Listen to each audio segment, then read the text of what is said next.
میرا کوشچن شوال کے روزوں کے بارے میں ہے کہ یعنی اس کو ہم شوال کے مہینے میں ہی رکھیں گے، لیکن جو اس کا مقصد ہے کیا اگر ہم کسی کے شوال میں نہیں ہو سکتے تو بعد میں بھی رکھ لیں، یا یعنی بعد میں بھی رکھ لیں تب بھی کوئی حرج نہیں ہے اور وہی ثواب ملے گا؟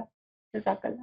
دیکھیے یہ نفل روزوں کی مختلف صورتیں ہیں، یعنی اللہ تعالیٰ نے روزوں کی عبادت فرض کی ہے، وہ رمضان کے مہینے میں فرض کی گئی ہے۔ رمضان کے 30 یا 29 روزے ہم کو رکھنا ہوتے ہیں، ان کے لیے ہم جواب دیں ہیں، وہ لازمی عبادت ہے۔ یہ نفل ہے، نفل کی مختلف صورتیں، یعنی آپ ہر مہینے میں 3 روزے رکھ لیں، آپ ہر پیر کو روزہ رکھ لیں، اسی طرح مختلف مواقع پر صالحین روزے رکھتے رہے ہیں۔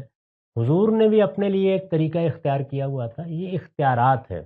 اسی ذیل میں ان روزوں کا ذکر بھی بعض روایتوں میں آیا ہے۔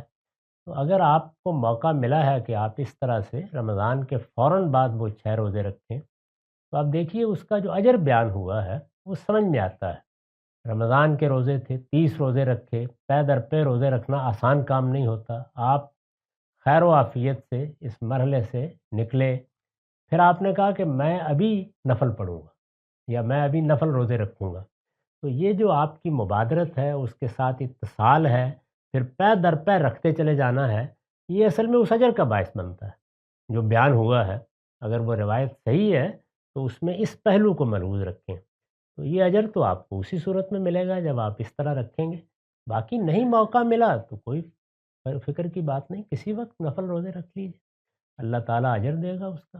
اور نفل کے اجر میں یہی چیزیں زیادتی کا باعث بنتی ہیں، یعنی کس موقع پر نفل پڑھے ہیں، کس طرح پڑھے ہیں، اس میں مشقت کیا رہی، اس میں آمادگی کتنی رہی، طبیعت کی نشاط کیا ہوئی، یہ سب چیزیں اضافہ بنتی ہیں۔ تو آپ کسی اور موقع پر رکھ لیں۔ نوافل کے معاملے میں اس طرح کی چیزیں دین نہیں اختیار کرتا، وہ آپ کے اختیار کی چیز ہے، آپ کر لیجیے۔